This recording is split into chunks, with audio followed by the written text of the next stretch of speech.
And welcome back to MLG ProScrims. I'm Mr. X, and tonight I'm joined by two other people. We're doing a little tri-cast. We got Sharp and Twiz, and right now we saw FeaR take the first map pretty handily against this Ex-SoaR lineup. And right now I'm jumping on with Formal, and that was pretty nasty right there, guys. I didn't even catch it. I was switching neither. players. Me too. I'm stuck on methods right now. All right, now we're on Formal. I'm ready to see some more. Yeah, he had a really nice snipe through this truck that, I mean, I really haven't seen people sit in that spot before. But like we were saying before, we saw the Halo players extremely successful at Columbus. This is the one thing that I think they're going to have to get used to, though, is their search and destroy play. Yeah. I want to ask you a question, and Yes. this is a lot of things that you see a lot of people talk about, or not really talk about, but complain about, especially with search and destroy. Is what is your opinion on danger close double nades? Twiz and Mr. X. Yeah, so Twiz, you go first on this. I already know what I'm going to say. I don't think it should be allowed. I mean, danger close, it's either one or the other. It's like you allow double nades and you require to hit somebody twice, or you allow danger close and only allow one nade, because you can't have both. Like, it makes it absolutely unfair, because you could just sit somewhere and you kill someone with flak jacket or whatever it's called in this game, regardless if they're using it or not. Yeah. Right. I mean, I agree. That round, actually, we see, I just want to talk about the game for a second. We see Formal actually taking out 3 players, so it seems like his search and destroy game is still on point from when he dropped those 17 kills against VQ. And, I mean, right now going into the second round, I want to talk about the danger close thing, too. I think they should definitely should not be allowed, I want to say, danger close. I think that, especially even in domination, it affects the way that it's played, because you have guys just kind of watching flags, not really even watching them. They're just kind of throwing nades over walls and whatever. It takes a little bit out of the gunplay. I also think another problem that we're being faced with right now is the tracker sight and the thermal sight. What do you guys think about both of those? Yeah. I mean, honestly, I usually just throw on incog, and just solves the whole issue. But then again, you have danger close double nade, so it's like, do you want to throw on incog? Do you want to throw on flak jacket? And then you have to get rid of focus or dead silence or something like that. Like, you just don't have. There's not enough slots to have everything to be able to counter all this stuff. And I do kind of like. I mean, danger close makes it so the grenades are regular. I mean, every Call of Duty, pretty much you get hit with a nade, you die, and then except for this one, grenades without danger close are pretty useless. But I do agree with you that, we are playing domination in this game. It's not like Black Ops 2 where, we're playing hardpoint. And domination, if you remember Black Ops 1, all domination was people sitting in nade spots, camping corners. And we I think Fizzard with Scavenger, who would just pick him. Yeah. Just watch FeaR's gameplay. Twitch just calling people out. Just calling people out. Hey, it was on our team. We won a championship because of it. Hey, you won a championship. That's all that matters. We saw SoaR picking up that round and make it tied up 1-1 with Liar going pretty big right there with methods. And I agree. I think something that needs to change there. It would be difficult banning either one of the sites, because then smoke becomes pretty overpowered in that case, because there's really no counter for it. So it's going to be interesting to see how we decide. One thing I would say is I'm kind of for if we switched thermal to only be on sniper rifles, and then maybe did something regarding the tracker sight. I don't really know what we can do. Yeah, because you use a thermal sight, you have a nice red dot sight, and you got a thermal sight. So I mean, it's like the best of both worlds. Right. And I don't know. There is too many things to start. I don't know. There's not enough slots, like Sharp said, to start with all that stuff. Like Black Ops 2 was made around, like, there's stuff that's counterable, like you can counter stuff. And at the beginning, everyone kind of complained about it, but then I think everyone kind of liked it towards the end. But my team was talking about this the other day, like, what counters a trophy system in this game? Nothing counters a trophy. They didn't think about counters in this game. Well, the counter actually for the trophy system is the 9-bang. I mean, it's the 9-bang banned. Yeah, the 9-bang is technically, I think it's banned now. Yes, it works like an EMP. So basically, it's an EMP, a flash, and I believe it's a stun all in one. Yeah, and I'm pretty sure it also shows where they're going, I thought. I don't know if it does that. That's something that probably needs to be tested out.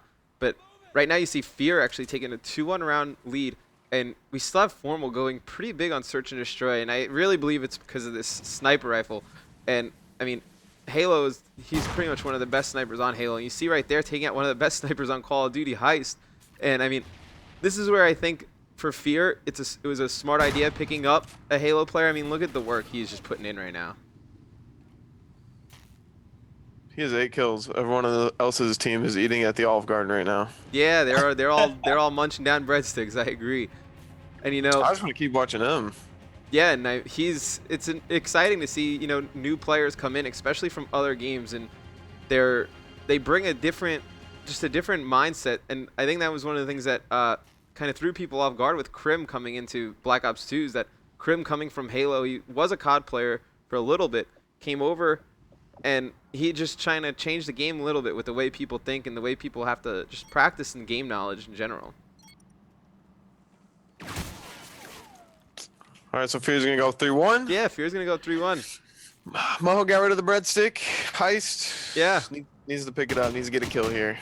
Yeah. I want to watch Heist. Yeah, we're gonna go on board with Heist at the start. We're gonna put the pressure on, and it's always tough when you have a teammate who just can't get it going in one of those search and destroy games. I mean, we saw it pretty much. I gotta mention it, Sharp. I gotta mention it in the finals I'm sorry, Sharp. Gotta mention in the final map of that search and destroy against us at Columbus. It was really difficult for Nezle to get it going. What do you like to do to try and get your teammate kind of back on track in a game like that? I mean, honestly, you guys caught us off really caught us off guard with the way you played. You guys rushed a lot. When usually you'll see teams just take it slow to B and try to get the plant down. You guys played the A side a lot, and Nezlo really he got frustrated with you guys pushing A, and a lot of times you guys would pick him up doing that. And I just told him, change up what you're doing, go somewhere else, and just try to get a kill, because I know people might not admit it, but mentally when you have a donut, like, sometimes you'll play different. You'll play scared. You'll play and just try to get a kill. And I just told him, change up what you're doing. Just let me know what you want to do and just go this way. Try to get a kill. Just try to get that first kill. And honestly, I started out slow. I think I started out 0-5 or something. Me and Nezlo were both 0-5, and I kept getting sniped going on the cross, and I started pushing mid map more, and that kind of helped me out. Right, and Twiz, what do you like to do? Your teammates are struggling a little bit. I mean, he has Captain Clutch Assassin, so he doesn't really need to worry too much. But what do you kind of do? You like, maybe will you bait yourself for a teammate to try and let him get that kill and just let that get over it mentally, of just because everybody, like you said, Sharp, you're staring at the scoreboard for a little bit. You're like, oh man. Then you start pressing, you start trying a little bit harder, and sometimes that's even worse for your team. Yeah, I mean, I only repeat myself and just say, don't worry about it. It's fine. Like, no one's gonna sit here and blame you. Like, don't think that. You know what I mean? Like, telling them, like, no one's gonna put the blame on you. So, like, mentally it doesn't screw them up. But even with those words, like, still, even if it was me, I'm sitting there thinking, like, oh crap, like, so, like, I gotta get a kill or something bad's gonna happen. But only getting a kill or two is the only way to solve that mindset, to be honest with you. I haven't teamed with a player or myself that's been able to, like, handle that, pressure. Once you get the first kill, it's like out of the way, and you play your game. Yeah, I mean, it's the craziest thing that when I was a player, the one thing that I would go into each round, and I would always be a little bit nervous, like, oh, I gotta, like, kill, like, once you get that first kill, even in a respawn game mode, it just changes the whole thing. 100%. And it's not even something where you necessarily need to be worried about it. I mean, when you're playing at a professional level, everyone's extremely talented. You're going to get a kill. It's one of those mindset things. I mean, right there we see FeaR take even a bigger lead as, Formal is just going off with the sniper rifle. I'm Can't just talk watching enough Formal about right it. now. Yeah, you're just watching Formal. He hasn't missed the shot that he's taking. No, I mean, yeah, that's like right on his head. That's a pretty good shot. Say so myself. I mean, it's fairly accurate. Right on his dome. And I mean, Sharp, what do you think? Are you think these Halo players going to make a big impact this season? I mean, we see obviously FeaR with Formal, but how well do you think that you're going to place throughout the season? Do you think that we're going to see a team with one old ex-Halo pro place inside pro status, or in the top 4 or in the top 8? I honestly, I could see Formal being a professional Call of Duty player by the end of, I mean, after Philly. If FeaR doesn't place well, I could probably see Formal getting picked up to a better team. I'm not saying FeaR's gonna place bad. I could see FeaR placing really well, but I just see Formal being like, kind of like how Crim6 is, being picked up to a top 8 team. And then I don't know about the all Halo teams like Final Boss. I'm interested to see how well Final Boss does at the event. I was kind of watching their scrims the other day. I know they scrimmed against Did they ever scrim against you guys? They were trying to set up something against you guys. I They don't were know if trying to ever set did. up something against us, but you know, I've been a little MIA lately. I have work. I'm a person, so I can't really be there all the time. But I believe they were trying to set something up against us. I was trying to get over 2 in a game against us, but I don't think they set anything up. What did you think of the final boss squad? I saw them playing FeaR actually, and they did take him. I think they took 2 Dom maps off him, so they were doing pretty good. One thing I would say that I've heard a lot about Halo teams is that they have really good practice habits, and then they know how to practice and grind the game. So I'm just interested to see how they do at the event, but I don't know if you'll ever see an all Halo team come out and perform really well, just because it's a new game to them, and me personally, I've been playing this since Call of Duty 4. Yeah. So I think they're just really behind. So it's interesting Right, to it's see a, how well it's a they'll do. lot of it's just a lot of general game knowledge to make up. And Twiz, I think the hardest part for these guys is going to be their search and destroy gameplay. Obviously, we don't see it here with Formal because I mean he's just going off. He's an animal, but you know, talk about a little bit more about the difference between. I mean, a lot of the Halo players they come over and they compare it to Counter Strike. Oh, search and destroy is a lot like Counter Strike. Yeah. But I mean, how would you kind of guide them, and like what would you say to a player if you were going to play with them if they were from Halo coming over, and how their mindset should be for search and destroy? Don't get Honestly, yeah, honestly, it's either like you pick it up on your own or you don't. I don't think there's something you can really say to a player that's going to change their instincts that they've grown on their own, you know? So it's basically, yeah, like, you know, play with the team and, you know, hopefully the team that they're on has strats, you know, okay, you go here, you watch this, you do this. So I think with them having strats, they should be fine, like playing. Right, and you know, one of the things that I had an issue with coming over to other games from Black Ops 2 is that a lot of the plays that Call of Duty players may think are referred to as, you know, smart or the right situational play, in other games it's viewed as the wrong different play. So it's a lot of just kind of learning from experience just how a lot of Call of Duty players like to play. And you know, right now we're seeing tons of teams just push this right side to B. I don't understand why we're not seeing more teams go towards A. Like, I mean, we had tons of success going A against Sharp in the finals of Columbus. Yeah, I think the reason that you guys had so much just doing that was the person that should just be watching the cross was challenging that fight at the double Humvees. So as soon as you guys would get that kill, it was automatically clear because that one guy was pretty much watching it. Yeah, and So, I mean, the spot that Formal yeah. is sitting in right now is pretty much the spot that we used at Columbus, where we would send a sniper rifle to this Yeah, outside it's- strip club truck, and it's That's pretty the most difficult, overpowered yeah. spot. Yeah, like And then if slam you me just every aim round. in, if you just aim in that bottom pawn shop, you'll usually get a pick. You have the advantage, and if you do kill them, or even if you don't, you'll have a clear shot to A.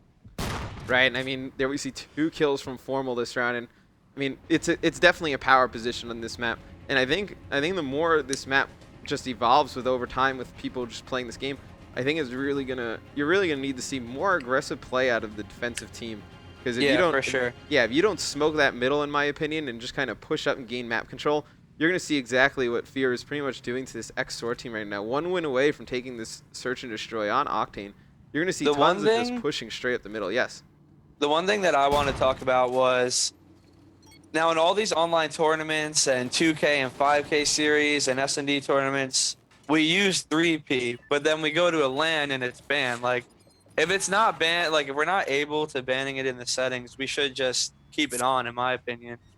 If we're going to use it on everything else, but you know, 2 days out of a month. Right. I mean, Sharp, what's your opinion on the third person thing? I mean, I watch a ton of film at home, and I see just tons of third person and pretty much all the GB, you know, one and done S&D tournaments that are pretty popular now amongst all the players. I mean, you see them playing them every night, and you know, third person is a large part of that. I see you guys do it a lot, Sharp.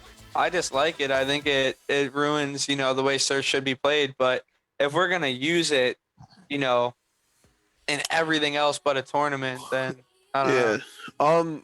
I mean, our Octane game online was really good, because probably mainly because of third person. And when we went to the event, obviously we couldn't third person, and I think our Octane game definitely suffered from that. But when we scrim online, I tell my team not to 3P as long as, you know, at events it's not going to be allowed. Now at UMG Philly, I don't know how what they're gonna do because I don't think they have enough staff able to watch every single Yeah. match going on to see if people can put their people are putting their controllers down. So I don't know. I haven't really asked anyone what that's gonna be like. But I guess I kind of agree with Twiz. I mean, if it's going to be allowed online for practice and all these online tournaments, then why not just make it allowed at the actual event? Yeah, you know, it's one of the things that I think will definitely become a discussion over the next few months as we get ready towards the next just online tournaments, the 2Ks, the 5Ks, and all the other events, whether to allow it or not. There's a part of me that agrees with you guys, a part of me that doesn't agree with you guys, but I agree that the rules for online should pretty much be the same rules that we use at LAN events and just in all the official MLG events. But right now we're going to go to a commercial break with FeaR up 2 maps to 0 against the Ex-SoaR team. And the next map's going to be Freight on Blitz, so stay tuned, guys.